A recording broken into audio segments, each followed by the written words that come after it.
Damn it. ఏంటిటా కుండబద్దలు కొడతా అత్త. నమస్కారం, కుండబద్దల ప్రేక్షకులకి స్వాగతం. నేను గౌతమ్ కాటా. మనం కొత్తగా స్టార్ట్ చేసిన ఈ సాక్షి ప్రబోధాలు అనే ఈ సీరియల్లో ఇది ఎపిసోడ్ నెంబర్ 3. ఎందుకు ఈ సాక్షి ప్రబోధాలు మొదలు పెట్టాల్సి వచ్చింది అనేది నేను మొదటి ఎపిసోడ్లో ఉపోద్ఘాతం చెప్పడం జరిగింది. చూడని వాళ్ళు ఎవరన్నా ఉంటే దాన్ని కూడా చూడవలసిందిగా కోరుకుంటూ ఉన్నాను. ఆ వీడియో తాలూకు లింకు ఈ కింద డిస్క్రిప్షన్లో ఇవ్వబడుతుంది. అసలు ఇలాంటి కార్యక్రమం మొదలు పెట్టడానికి ఆద్యులు ఎవరు అనేది కానీ, మమ్మల్ని ఈ వైపుగా డ్రైవ్ చేసిన మహానుభావులు ఎవరనేది కానీ అందులో సవివరంగా వివరించడం జరిగింది. ఇక ఈ రోజున అంటే ఏప్రిల్ 14వ తారీఖున సాక్షిలో రాసిన మరి డొంక తిరుగు మాటలు అనుకోవచ్చు, అబద్ధాలు అనుకోవచ్చు, ఉద్దేశాలు అనుకోవచ్చు, లేకపోతే వెనకటికో కవిగారు చెప్పినట్టు ఆయన ఈ కవిగారి పాండిత్యం కొంత అయితే మా సొంత పైత్యం కొంత అన్నట్టు సాక్షి పైత్యాన్ని అన్నిటినీ ఎండగట్టడం ఒకటే లక్ష్యంగా ఈ రోజున ఎపిసోడ్ కూడా మొదలవుతోంది. ఇది ఏప్రిల్ 14 ఈ రోజున సాక్షి పేపరు. ఇందులో మొదటగా రాసిన కొన్ని న్యూస్ చదువుకున్నప్పటికీ వీళ్ళ దొంగ మాటలు ఉద్దేశాలన్నింటినీ కూడా ఎక్కువగా హైలైట్ చేయటం జరుగుతుంది. ఇందులో కౌంట్ డౌన్ కల్లోలం, రోడ్డున పడ్డ రొయ్య, ఆక్వా రైతు వెలవెల 10 నెలల్లో తలకిందులైన జీవితాలు, అమెరికా సుంకాల సాకుతో కౌంట్ ధర తగ్గించిన కంపెనీలు. సరే, ఇక ఇలాంటి మ్యాటర్లు ఏదైనా రాసినప్పుడు నిజంగా ఉన్న అంశాన్ని అయితే ఒప్పుకొని తీరతాం. కుండబద్దలైనా కూడా ఈ దాంట్లో ఉన్న ఉద్దేశాలు ఏమున్నా చెడుగా ఉంటే దాన్ని ఎక్స్పోజ్ చేసే ప్రయత్నం చేస్తుంది. ఆల్మోస్ట్ ఆల్ సాక్షి ఎప్పుడు అలాంటి ప్రయత్నమే చేస్తుంది కాబట్టి అందులో ఉన్న ఆ మ్యాటర్ల వరకు ఎత్తుక్కుందాం. ఇందులో ఇక్కడ రాజ్దీప్ సర్దేశాయ్ చంద్రబాబు అవకాశ లౌకికవాది అని ఆయన యూట్యూబ్ ఛానల్లో పోస్ట్ చేసిన ఒక వీడియో తాలూకు దాన్ని వీళ్ళు ఇందులో ఫుల్ డీటెయిల్డ్గా రాయటం జరిగింది. దానికి నేను మళ్ళీ వస్తాను, ఎందుకంటే ఈ రాజ్దీప్ సర్దేశాయ్ ఆయన అందులో ఏం మాట్లాడాడు దీనికంటే ముందుగానే మరి ఏప్రిల్ 11వ తారీఖున ఆంధ్రజ్యోతిలో ఎడిటోరియల్ కాలంలో సేమ్ మ్యాటర్ పోస్ట్ చేయబడింది.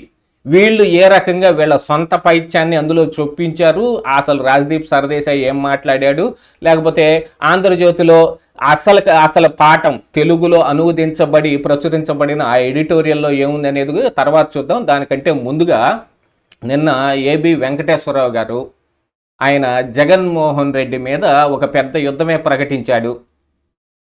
జగన్ ఇక నెవర్ అగైన్ అనే ఒక నినాదంతో ఆయన జగన్మోహన్ రెడ్డి ఈ అవకాశవాద రాజకీయాలు వీటన్నిటి మీద ఆయన ఒక పెద్ద ప్రెస్ మీట్ కూడా పెట్టడం జరిగింది. అలాగనే కోడికత్తి కేసులో జనుపల్లి శ్రీనివాస్ ఏ రకంగా అన్యాయం అయిపోయాడు, ఆయనకి న్యాయం అందించడానికి వాళ్ళు ఏం చేయబోతున్నారనే దీన్ని కూడా ఆయన సవివరంగా వివరిస్తూ జనుపల్లి శ్రీనివాస్ కుటుంబాన్ని కలిసి వాళ్ళకి ధైర్యం చెప్పాడు. ఎందుకంటే ఎన్ని రోజుల పాటు దాదాపు 5 సంవత్సరాల పాటు జనుపల్లి శ్రీనివాస్ జైల్లో గడపాల్సిన పరిస్థితులు ఎందుకు వచ్చాయి, ఆల్మోస్ట్ ఆల్ దాని మీద ఆయన ఫుల్గా వివరించడం జరిగింది.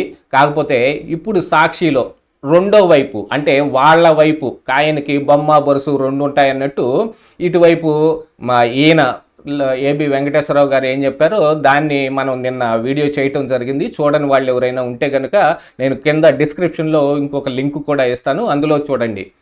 ఇక ఈ సాక్షి వీళ్ళ వైపు ఉన్న పార్శ్వం ఏమిటి, వీళ్ళ ముఖం ఏమిటి అనేది ఈరోజు చూద్దాం మనం. పాత కుట్రకు మళ్ళీ పదును.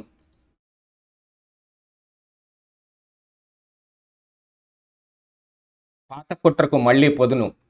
నాటి ప్రతిపక్ష నేత వైఎస్ జగన్పై హత్యాయత్నం కేసులో నిందితుడు శ్రీనివాస్తో మాజీ ఇంటెలిజెన్స్ చీఫ్ ఏబి భేటీ. ముమ్మడివరంలో అతడి ఇంటికి వెళ్ళి ప్రత్యేక మంతనాలు. జగన్ మీద హత్యాయత్నం సమయంలో రాష్ట్ర ఇంటెలిజెన్స్ చీఫ్ ఏబీనే. అప్పట్లో విచారణ కూడా చేయకముందే నిందితుడు జగన్ అభిమాని అని ప్రకటించిన డీజీపీ ఏబీ టీడీపీ నేతలు మళ్ళీ ఇప్పుడు శ్రీనివాసరావును వెతుక్కుంటూ మరి వెళ్ళి కలిసిన ఏబీ మరోసారి మీడియాతో మాట్లాడుతూ జగన్పై తీవ్ర విమర్శ. ఇదిగో దీని మీద అవి ఫోటో కూడా వేయటం జరిగింది. నిన్న ఏబి వెంకటేశ్వరరావు గారు వెళ్ళి జనుపల్లి శ్రీనివాస్ కుటుంబాన్ని కలవటం అనేది వాస్తవమే. దాని మీదే ప్రెస్ మీట్ కూడా, ఆ ప్రెస్ మీట్లో ఏం చెప్పాడనేది అందరూ నిన్న చూసే ఉంటారు. మనం కూడా వీడియో చేసాం. నేను ఇందాక చెప్పినట్టుగా లింక్ డిస్క్రిప్షన్లో ఉంటుంది. ఆ వీడియోను కూడా చూడవలసిందిగా కోరుకుంటూ ఉన్నాను. ఇక అసలు 3లో వీళ్ళు అనుకున్న ఉద్దేశాలు మొత్తం 3వ పేజీలో రాశారు. ఒకసారి దాన్ని చూద్దాం మనం.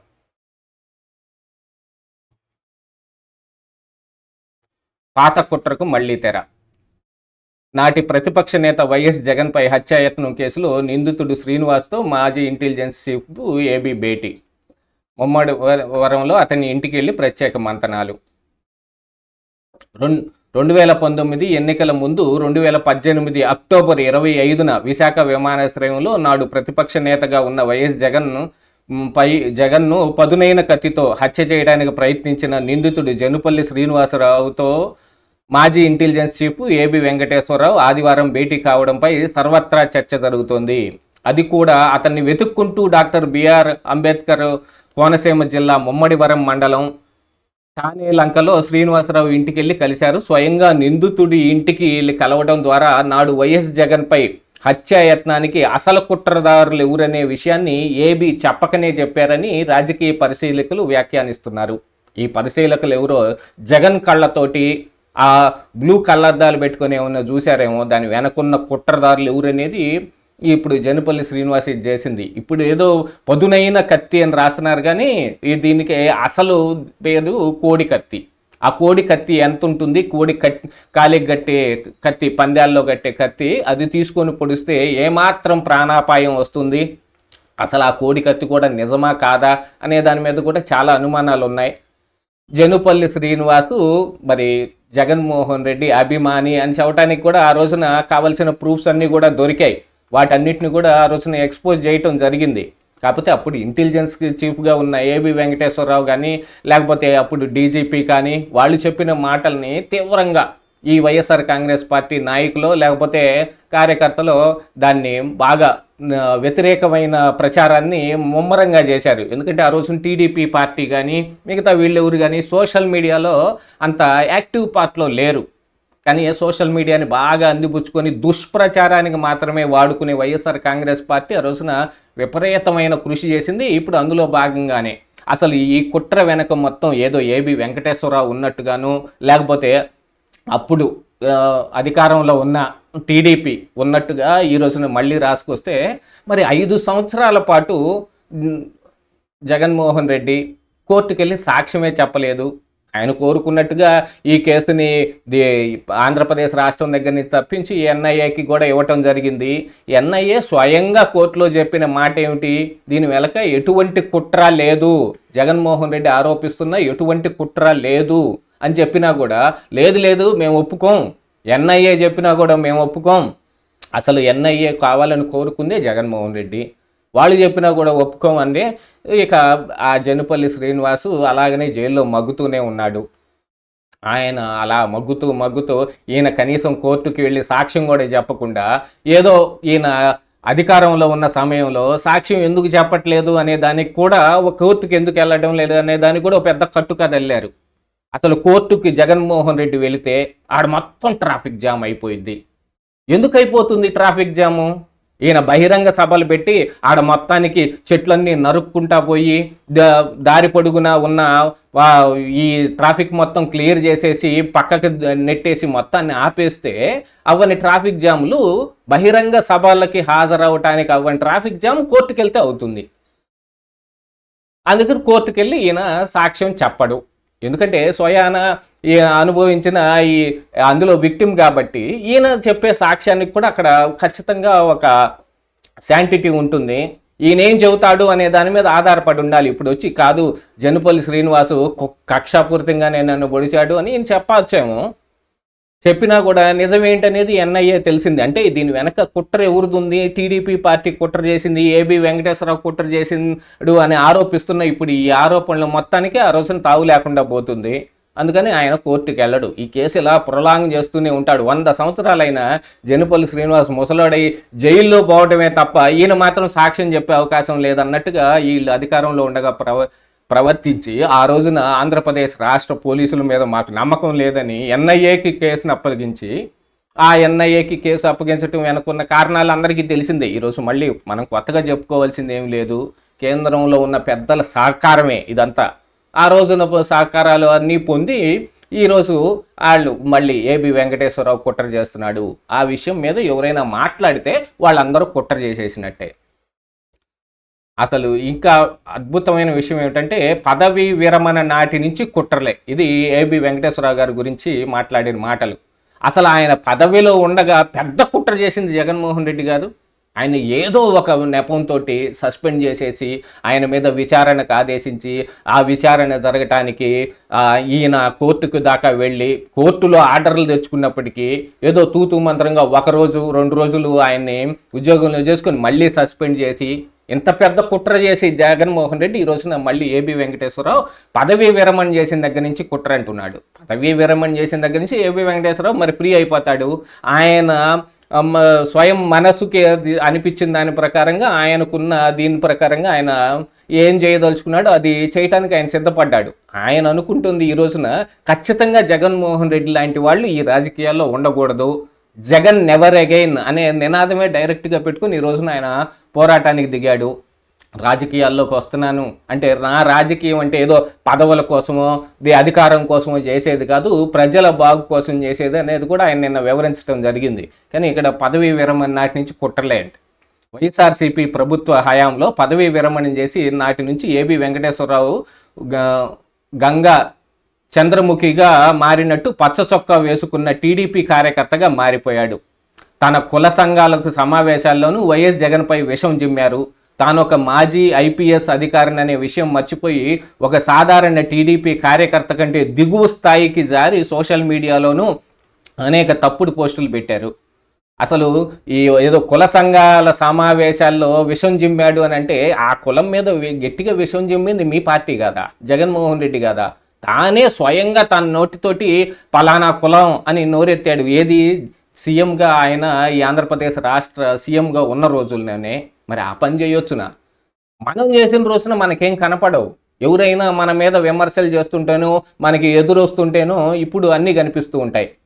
ఏబి వెంకటేశ్వరరావుకు నామినేటెడ్ పోస్టు కట్టబెట్టారు. అంతేకాకుండా ఏబీపై ఉన్న నిఘా పరికరాల కొనుగోలు కేసును కూడా పక్కన పెట్టారు. దీంతో చంద్రబాబు రుణం తీర్చుకోవడమే లక్ష్యంగా ఏబి వెంకటేశ్వరరావు వ్యవహరిస్తున్నారనేది స్పష్టమవుతోందని అంటున్నారు. ఎవరంటారో తెలియదు. ఆయనకి నామినేటెడ్ పోస్ట్ ఇచ్చిన మాట అయితే వాస్తవం, కానీ దాన్ని ఆయన స్వీకరించలేదు కదా. నిజంగానే ఆయనకు అలాంటి ఉద్దేశాలు ఉంటే వాటిని స్వీకరించి ఉండేవాడు కాదు. ఒక సామాజిక బాధ్యత కలిగిన ఒక పౌరుడిగా ఆయన చేయాల్సింది చేయదలుచుకుని ఈ రోజున ఈ పని ఎత్తుకున్నాడు. ఎందుకంటే జగన్మోహన్ రెడ్డి లాంటి వాళ్ళు రాజకీయాల్లో ఉంటే ఏం జరుగుతుందనేది గత 5 సంవత్సరాల్లో మొత్తం మనం చూసాం. ఎలాంటి వాళ్ళనైనా సరే ఎస్సీ ఎస్టీల మీద ఎస్సీ ఎస్టీ అట్రాసిటీ కేసే పెట్టగలిగిన ప్రబుద్ధులు ఈ పార్టీ నాయకులు కానీ ఈ జగన్మోహన్ రెడ్డి కానీ అమరావతి మీద కుట్రలు చేసి ఎన్ని రకాలుగా ఇప్పుడు అమరావతి వ్యవహారం మీద కూడా మరొక వార్త ఉంది ఈ రోజున. అయినప్పటికీ అమరావతిని చంపేసి అసలు అమరావతి రాజధానే కాదు 3 రాజధానుల అంశం ఒకదాన్ని తెరపైకి తీసుకొచ్చి విశాఖకు మొత్తం మార్చేసుకుని అక్కడ ఆయన ఉండటానికి ఋషికొండలో ఓ ప్యాలెస్ లాంటి దాన్ని ప్రజాధనం 750 కోట్ల రూపాయలు వృధా చేసి మరి కట్టించి ఆయన ఎంచక్కా ఇంటికెళ్ళి కూర్చున్నాడు. ఇప్పుడు ఆ భారం మొత్తం ప్రజలు మోయాల్సి వస్తుంది. ఎవరి సొమ్మది? అదంతా ప్రజాధనం. ఈరోజు ఆంధ్రప్రదేశ్ రాష్ట్రం అభివృద్ధి ఆగిపోయి ముందుకు నడవాలంటే కావాల్సిన డబ్బు లేక కేంద్రం దగ్గర దేహి అనాల్సిన పరిస్థితి వచ్చి ఆంధ్రప్రదేశ్ రాష్ట్రానికి ఎందుకు వచ్చింది అంటే జగన్మోహన్ రెడ్డి వల్ల కదా వచ్చింది. ఈరోజు ఆయన మీద కుట్రలు చేస్తున్నారు. యాక్చువల్గా అసలు ఈ కోడికత్తి కేసు తీసుకుంటే కనుక దాంట్లో జరిగిన కుట్ర ఏమిటనేది ప్రజలందరికీ తెలిసిందే. ఆ రోజున సింపతి గెయినింగ్ కోసం 2 అంశాలు 2019 ఎన్నికల్లో ప్రభావితమైన మెయిన్ అంశాలు ఆ రోజున మరి మొన్న చంద్రబాబు నాయుడు కూడా చెప్పారు. ఈ ఇంటెలిజెన్స్ వైఫల్యం మనకి ఇలాంటి ఈ కుట్రల గురించి ముందు మనకి వివరించకపోవటం మూలాన ఆ రోజున మనకి దెబ్బ తగిలింది అని. ఆ రోజున వాళ్ళు వినిపించుకునే స్థాయిలో ఉన్నారో అర్థం చేసుకునే స్థాయిలో ఉన్నారో లేదో తెలియదు, కానీ ఆ రోజున 2019 ఎన్నికల నాడు జరిగిందైతే వివేకానంద రెడ్డి హత్య కేసు కానీ లేకపోతే ఈ కోడికత్తి అంశం కానీ ఈ రెండిటి మీద విపరీతమైన సింపతి గెయిన్ చేసుకుని జగన్మోహన్ రెడ్డి లాభపడ్డాడు. ఆ లాభానికి ఆ పొందిన దానికి గాను ఇప్పుడు అనుభవించాల్సిన సమయం వచ్చింది. ఈరోజు అనుభవించాలి. మరి అన్నీ తిరిగి వస్తాయి. 5 సంవత్సరాల పాటు కనీసం కోర్టుకెళ్ళి సాక్ష్యం చెప్పలేని జగన్మోహన్ రెడ్డిని ఎందుకు స్పేర్ చేస్తారు? కాకపోతే ఇక్కడ జనుపల్లి శ్రీనివాస్ కూడా ఆ రోజు ఏం జరిగింది అనేది క్లియర్గా వివరించాలి. ఆయన కూడా అలాంటి వివరణ ఏం ఇవ్వడం లేదు. తానే స్వయంగా పూనుకోకుండా, తానే స్వయంగా వివరణ ఇవ్వకుండా, ఏం జరిగిందనేది చెప్పకుండా మరి దర్యాప్తు సంస్థలు మాత్రం నిక్కచ్చి నిజాలని బయటకు తీయగలుగుతాయి చెప్పండి? నీ కేసు మీద నీకే ఇంత చిన్న చూపు ఉంటే మరి దర్యాప్తు సంస్థలు మాత్రం ఏం చేస్తాయి? అయినప్పటికీ కూడా ఎన్ఐఏ ఇందులో ఖచ్చితంగా ఎవరి కుట్ర లేదు అనే దాన్ని స్వయంగా ఎన్ఐఏ కోర్టులో చెప్పడం జరిగింది.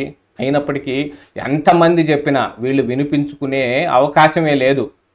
పదే పదే దాని వెనక ఏదో కుట్ర జరిగిపోయిందనే దాని మీద వీళ్ళు ఆధారపడి ఉంటారు. ఇక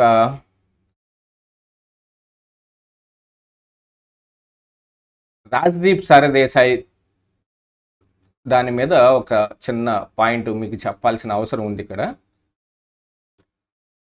అవకాశ లౌకికవాది చంద్రబాబు, ఆయనకు సిద్ధాంతాలు లేవు, విలువలు లేవు. 2019 ఎన్నికల్లో ప్రధాని మోడీని ఆ ఉగ్రవాది అన్న నోటితోనే ఇప్పుడు పొగుడుతున్నారు. బీజేపీతో ఉన్నప్పుడు ఒకలా, లేనప్పుడు మరొకలా లౌకికవాదానికి అర్థం మారుస్తారు. వివాదాస్పద వక్ఫ్ బిల్లుకు మద్దతు ఇస్తూ బీజేపీ వైపు దృఢంగా నిలబడ్డారు ప్రముఖ జర్నలిస్ట్ రాజ్దీప్ సర్దేశాయ్. ఇందులో ఆల్మోస్ట్ ఇవన్నీ రాజ్దీప్ సర్దేశాయ్ మాట్లాడిన మాటలే అయినప్పటికీ ఆయనకు సిద్ధాంతాలు విలువలు లేవు, అది వీళ్ళ సొంత పైచమే. ఆయన వివరణ ఇచ్చాడు, ఏ స్టేట్మెంట్ ఇవ్వలేదు. కాకపోతే ఇక్కడ ఒక ట్రిక్కీ కేస్ స్టడీ చంద్రబాబు నాయుడుది అనేది ఆయన చెప్పడం జరిగింది. ఆయనకు సిద్ధాంతాలు విలువలు లేవు అనే మాట అయితే ఆయన మరి వీడియో మొత్తంలో అనలేదు. ఆయన అన్న వీడియో కూడా ఒకసారి మనం చూద్దాం. Let's turn to Chandrababu Naidu now, because he's a slightly more tricky case study. Mr. Naidu presides over a state where the BJP is not a major stakeholder, and he possesses the administrative acumen and political experience to remain in power in Andhra Pradesh without being dependent on the BJP's largesse. And yet, my friends, this is the same Chandrababu Naidu who had raged against Modi ji in the 2019 election campaign, even calling the Prime Minister a terrorist. Naidu's politics have always revolved around having a transactional relationship with the center. He was, after all, అది transactional relationship with the centre always remains. ఎందుకంటే కేంద్రం దగ్గర నుంచి రాబట్టాల్సిన సొమ్మంతా రాబడితే ఆంధ్రప్రదేశ్ రాష్ట్రం అభివృద్ధి చెందుతుంది అనేది చంద్రబాబు నాయుడు యొక్క విధానం. ఆయన కేంద్రం మీద ఎక్కువగా ఆధారపడతారు. కేంద్రంలో బీజేపీని ఏ రోజున బలపరిచినా ఆ రోజున వాజ్పేయి గవర్నమెంట్లో ఉన్నప్పుడు కూడా ఎక్కువగా ఆంధ్రప్రదేశ్ రాష్ట్రానికి నిధులు తీసుకుని రావాలి. ఇప్పుడు భారతదేశంలో ప్రతి రాష్ట్రం కేంద్రం ఇచ్చే నిధుల మీదే ఆధారపడి ఉంది. స్వయంగా వాళ్ళు ఇక్కడ జనరేట్ చేయగలుగుతుంది ఏముంది చెప్పండి? ఇక్కడ రాష్ట్ర ప్రభుత్వాలు, అక్కడ కేంద్ర ప్రభుత్వం. ఆ కేంద్ర ప్రభుత్వం దగ్గర నుంచి రాబట్టాల్సింది రాబట్టాలి. ట్రాన్సాక్షనల్ రిలేషనే ఎక్కువగా మెయింటైన్ చేస్తారు చంద్రబాబు నాయుడు అనేది రాజ్దీప్ సర్దేశాయ్ ఉద్దేశం ఇక్కడ. దాంతోపాటుగా మిగతా ఈ బీజేపీకి తోటి కలిసి ఉన్నప్పుడు ఒకలాగా, లేనప్పుడు ఒకలాగా మాట్లాడతాడు అనే మాట కూడా వాస్తవమే. ఆల్మోస్ట్ ఈయన చెప్పినట్టుగా, రాజ్దీప్ సర్దేశాయ్ చెప్పినట్టుగా 2019 ఎన్నికల నాడు నరేంద్ర మోడీ ఒక ఉగ్రవాది అన్న లాంటి మాటలే మాట్లాడారు. కానీ పూర్తిగా రాజ్దీప్ సర్దేశాయ్ ఏమన్నాడు అనేదాన్ని ఆంధ్రజ్యోతి ఈ రోజున ఏప్రిల్ 14 కదా, ఏప్రిల్ 11వ తారీఖున ఆంధ్రజ్యోతిలో వచ్చిన ఒక ఆర్టికల్, ఇదే రాజ్దీప్ సర్దేశాయ్ ఇప్పుడు ఆ వీడియోలో ఏం చెప్పాడో అది మొత్తాన్ని ఇక్కడ రాతపూర్వకంగా ఉంది. ఇక్కడ రాజ్దీప్ సర్దేశాయ్ చెప్పిన అధికారమే భావజాల బాంధవ్యం అనే దాన్ని ఇక్కడ ఎస్టాబ్లిష్ చేసుకుంటూ వచ్చింది. ఈ వీడియోలో చెప్పిన దాన్ని ఇక్కడ రాతపూర్వకంగా ఉంటుంది. ఎవరైనా కావాలనుకుంటే పూర్తి పాఠాన్ని చదివి ఆయన ఏం చెప్పాడో తెలుసుకోండి. నితీష్, చంద్రబాబు నాయుడు ఈ ఇద్దరు బేస్ మీద బీజేపీని ఒక విమర్శ చేయటం కోసం ఆయన ఎత్తుకున్న నినాదం అది. నితీష్ చంద్రబాబు రాజకీయ ఎంపికలు సమకాలీన రాజకీయాలకు ఆధారంగా ఉన్న లౌకిక మతతత్వ విభజనపై ఒక ఇబ్బందికరమైన ప్రశ్నార్థకాన్ని ఉంచుతూ ఉన్నాయి. ఎందుకంటే బీజేపీ మరి కేంద్రంలో వాళ్ళ ప్రభుత్వం ఆధారపడింది అటు నితీష్ కుమారు ఇటు చంద్రబాబు నాయుడు మీద. కాబట్టి వాళ్ళు ఒకసారి లౌకికవాదాన్ని ఎన్నుకుంటారు, ఒకసారి మతతత్వ విధానాన్ని ఎన్నుకుంటారు. అంటే అటు కాంగ్రెస్తోను కలవటానికి ఇటు బీజేపీతో కలవటాన్ని ఈ కాంగ్రెస్ అంటే లౌకికవాదం, లేకపోతే ఇప్పుడు బీజేపీ మతతత్వవాదం, ఈ రెండింటి మధ్య వీళ్ళు చూస్తూ ఉంటారు అనేది ఇప్పుడు రాజదీప్ సర్దేపై చెప్పదలుచుకునే ఉద్దేశం. అంటే ఇక్కడ రాష్ట్రం యొక్క అభివృద్ధి కోసం చంద్రబాబు నాయుడు కలిశాడా లేదా స్వప్రయోజనాల కోసం కలిశాడా అనే దానికంటే ఇప్పుడు ఇందాక రాజదీప్ సర్దేశాయ్ మాటల్లో చెప్పినట్టుగానే ట్రాన్సాక్షనల్ రిలేషన్, తను అధికారంలో ఉండగా అభివృద్ధి కోసం కేంద్రం దగ్గర నుంచి రాబట్టవలసిన నిధులు అనే దాని మీద ఎక్కువగా ఆధారపడి ఆయన వాళ్ళు చెప్పే మాటలన్నిటికీ ఎక్కువగా అంగీకరించడం జరుగుతుంది. ఎందుకంటే లౌకికవాదాన్ని ఇప్పుడు ఇక్కడ సెక్యులర్ కంట్రీ కాబట్టి టీడీపీ పార్టీ కూడా మతతత్వ పార్టీ ఏం కాదు, సెక్యులర్ పార్టీ.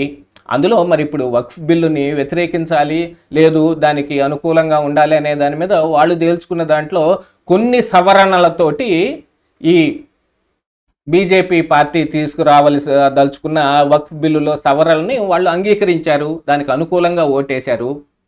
మరి కాకపోతే ఇక్కడ అసలైన దురుద్దేశం చూడవలసింది ఇంకొకటి ఉంది.